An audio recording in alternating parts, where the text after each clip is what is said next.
Cities shape you differently when they are not the ones you grew up in. You begin to notice things more closely: how people live, how work fits into life, how you slowly find your place.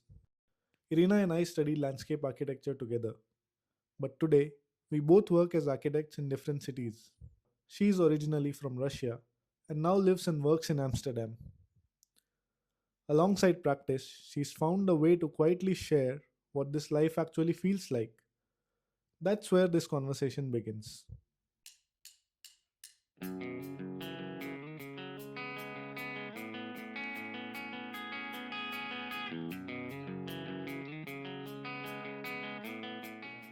Welcome to the show, Irina. Hello. Hi, everyone. It's such a pleasure to be here with you today. Thank you so much for inviting. We've been talking about doing this for a while, and I'm glad that we're finally doing it. So it's Piacenza and Amsterdam in one screen. How's life in Amsterdam these days? Yeah, well, life in Amsterdam recently is quite dark and grayish. It's just this time of the year when everything is a bit gloomy. Yeah. But yeah, Christmas is coming, so it's going good. Let's start simple.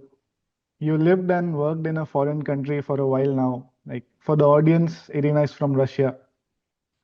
Do you ever feel that pressure to constantly prove yourself in the studio? Like you are just not representing your skills, but also your country, your language, your entire background.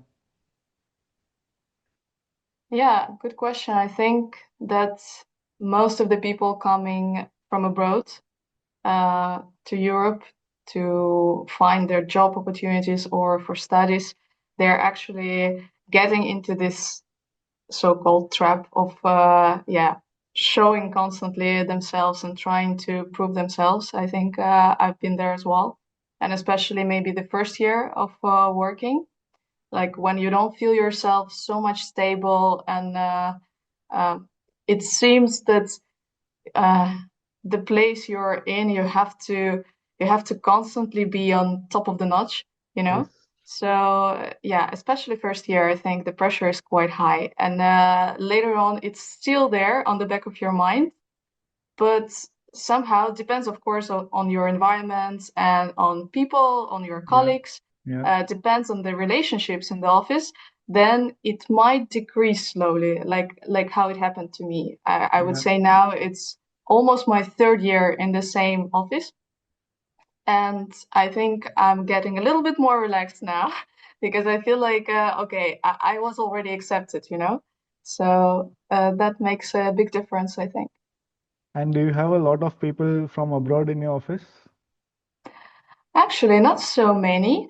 When I only arrived, we were really like quite exclusive there because it's a small office in Yeah. Amsterdam, quite local. And when I started there, we were just 16 people or so. And I think I was one of other three expats in the whole office. And I should also specify that other expats there, they already spoke Dutch. They were Okay. married with Dutch people Okay. and they were fully integrated, you know? Okay. So it was really a challenge. And then slowly with the time, we also got a bit more international people to the team. So I think now we are like six or seven expats out of office of 25 people. So still we are not so many. Mainly my colleagues are Dutch. Okay. Yeah. Personally, I have been quite lucky in this aspect because I have been around a lot of expats in my office. It's like a fifth, I would say a 50-50 split. So it's a bit lucky for me. But how do you feel in this split? Like, do you really, for example, during lunch, are split it with the other half, or you're fully like merged and integrated these two groups? Because if it's 50-50, then the groups are quite strong, you know? How do you feel? Um, it's always mixed. It's not, there's not a rigid boundary between us. Sometimes I have lunch with Italian people, sometimes with the expats. So it's just mixed. That's really There is, nice. there are no strong borders between us. Yeah, That sounds great. yeah. let's move on. I mean, both of us studied landscape architecture for our masters and architecture for our bachelors, but yet here we are, purely working as architects. So, what made you take this decision? I I would be honest.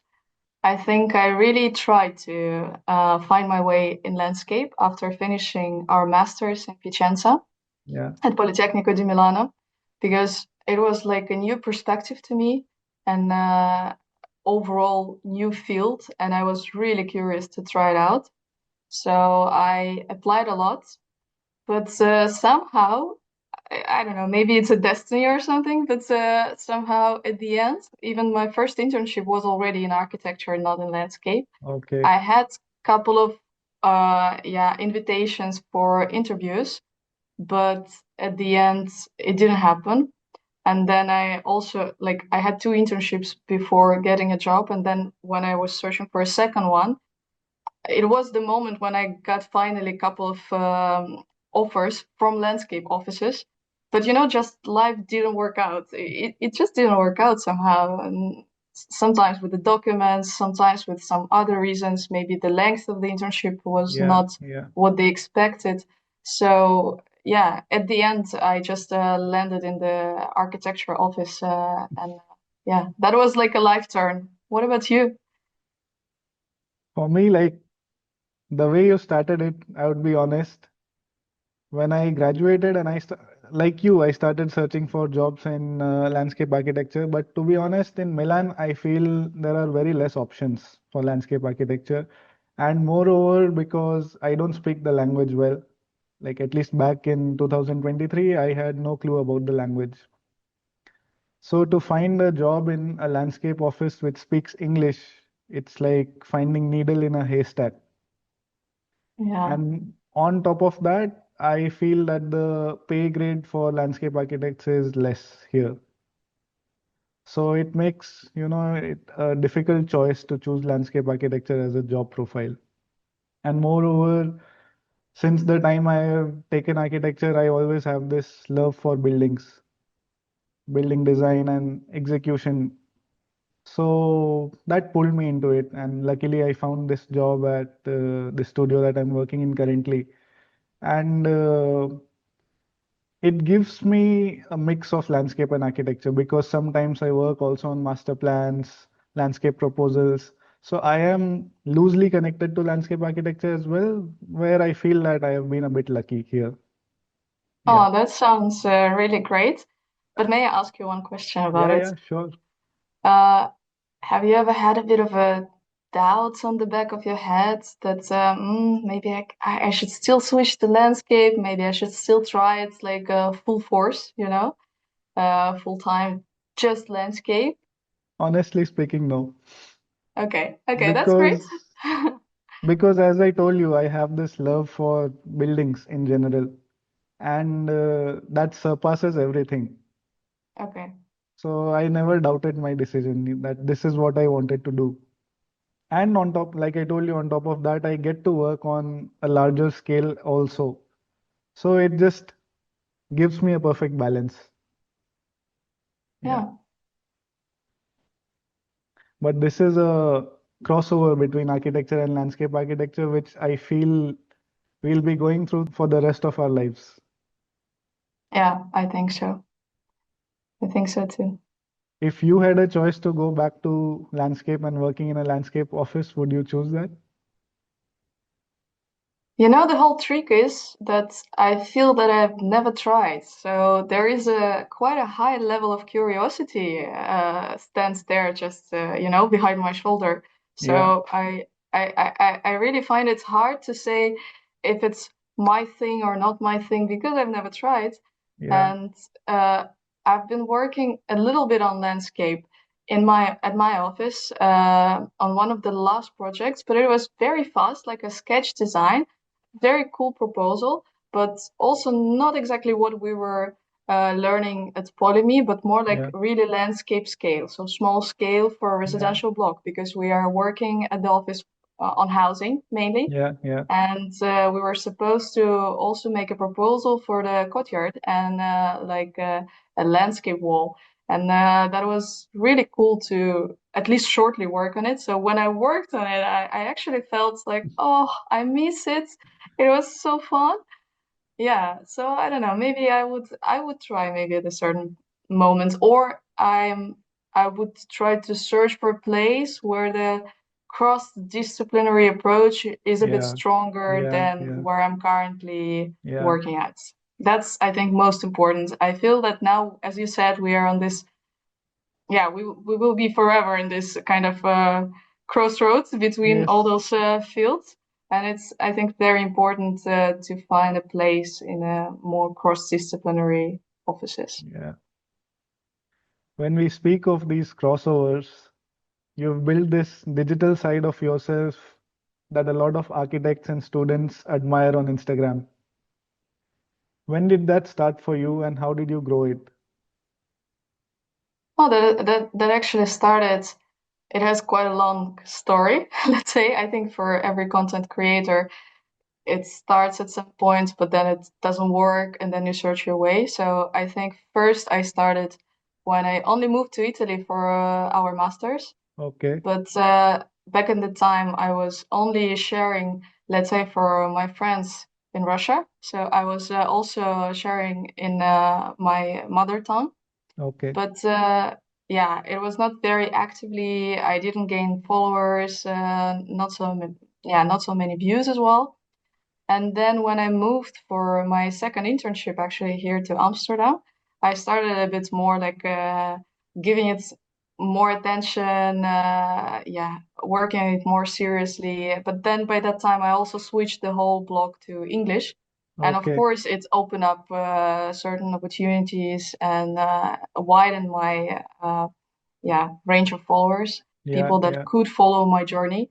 So I think that was a good decision, but it took me a while. There were also several months when I was running blog in two languages at the same time. So I was like writing captions both in Russian and in English, and it was so exhausting, so exhausting. And slowly, yeah, when I turned to one language and I a little bit more specified my goals yeah. and started to, yeah, to give it more time, then it, yeah, worked out. It was, I think, 2023. Yeah, like Okay. winter of 2023. Honestly, I love your content. It just feels so fresh and straight out of the heart. Thank Because you. Also because I feel you talk about all the aspects of architecture. It's not like you just talk about the positive and the bright side of it, but there are also personal struggles, the experiences of living abroad, the experiences about language, profession, everything. So it just makes it very real. Do you ever feel that people in architecture world still see content creation as something which is a bit less serious? Hmm, that's a good one.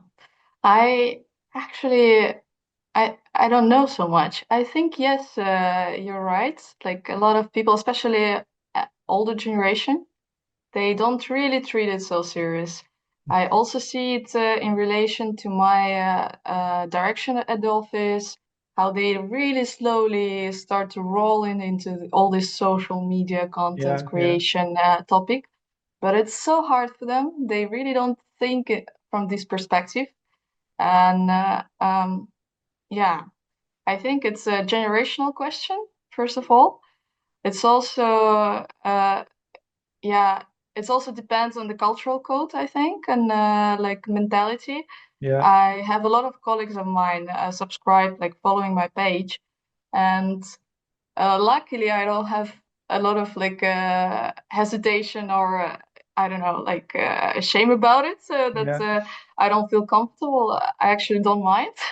And I'm really curious if they want to tell me something or if they want to comment anything. I would be really open to, yeah, to hear it. But they never do, so I don't know what they think. Yeah, but in terms of like yeah, architects with their offices, I think the younger studios, they really follow trends and they try. Also, like star architects, maybe if you if you've seen the Instagram page of MBRDB, they're really doing great.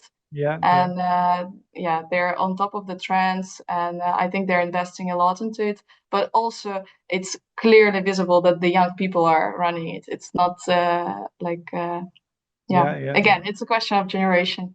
Sure, sure. Just maybe 2 weeks back, I was doing an interview with one of the architects, famous architects here in Milan. He's called Chinozuki. So I collected two pictures from his Instagram profile, one where he is wearing like 10 glasses and he has a bag of salad on his head, and Wow. another picture where he is hugging a skeleton. So when I was going through his Instagram profile, I found it to be quite surprising because you don't see people of his age and his stature doing these things. Because when we look at, the famous architects, they are very serious and professional. So I asked him that what makes you do these things? How do you come up with these ideas? So he told me that he believes architects take themselves too seriously, and there is a little bit of humor which is necessary in our lives. And it made a lot of sense to me. That's why I'm asking this question to you. Yeah, I think yeah, actually, whatever we do, I find it really important to let yourself have fun. Yeah. And it comes to architecture, it comes to content creation. I also struggle, even in content creation, with sometimes just, yeah, unnecessary perfectionism, which is not needed there. That's the Yeah. problem. Yeah. Yeah. So letting yourself having some fun, that's quite essential. I think people Yeah. feel it.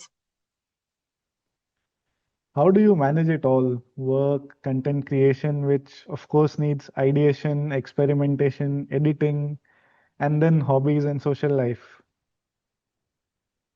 Yeah. Who said that I managed this?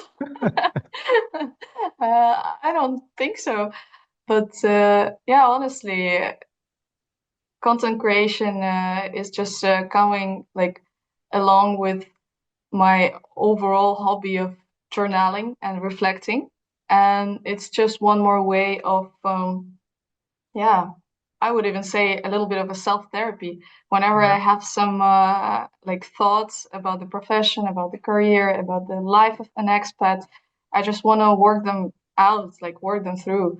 And sometimes it really helps to make a piece of content about it. Just yeah, think it yourself, try to find the nice words and like just tell a story. I'm really fascinating of storytelling, and I think that's just goes hand in hand together. And then time wise, of course, yeah, sometimes you have to yeah, you have to make choices what you're doing this weekend or that weekend.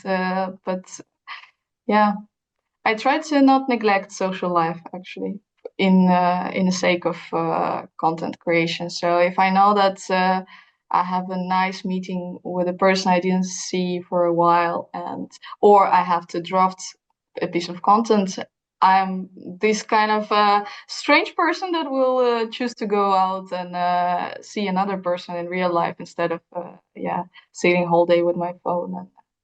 Okay. Since I am new to this, I would take these as words of inspiration. Well, I wouldn't say that these words will lead you to big success, but it's definitely will keep your mind healthy. Yeah. You said that you loved storytelling. So if one fine day you had to choose between designing and storytelling, which one would you choose? Oh my God, terrible question. I don't have an answer. I don't know, really. I had the last talk with my direction about all kind of development track that I have at the office. And through their words about me, I also figured out that I really tend to visual communication, to like storytelling via images, via drawings. Yeah, So it's somewhere in a crossover between architecture and storytelling. yeah, yeah. I cannot really choose. All right. One last thing. After all this noise, deadlines, content, work, what still keeps you going? What's one small thing that helps you find joy in this field? Maybe two. I I really should say that physical activities and sport helps me a lot, a lot. Like it just gives me some space in my head when I have to step out of all the deadlines, content, thinking about architecture daily during work hours and outside of them. Yeah, So I just need to get a little bit grounded back to my body, and I do these a lot, and even like just small things. I don't go to the gym, for example. I just do exercising at the house. But if you do it like with a certain consistency, it really helps. yeah, yeah. And and the second one is again storytelling, journaling. I'm just yeah, I do journaling a lot, and I try to um yeah, tell my stories through the words, even if nobody's gonna read them. But then I have a lot of ideas for my content. If I Sure, just sure. open my journal, I can go through it and pick some interesting moments or details that I can then later turn into something interesting. Following your social media, I also see that you have joined dance classes. Oh yeah. Yeah, true. That's another like really important thing. It keeps me quite alive, and I think I already follow them for 1.5 year, Yeah, and it's just amazing.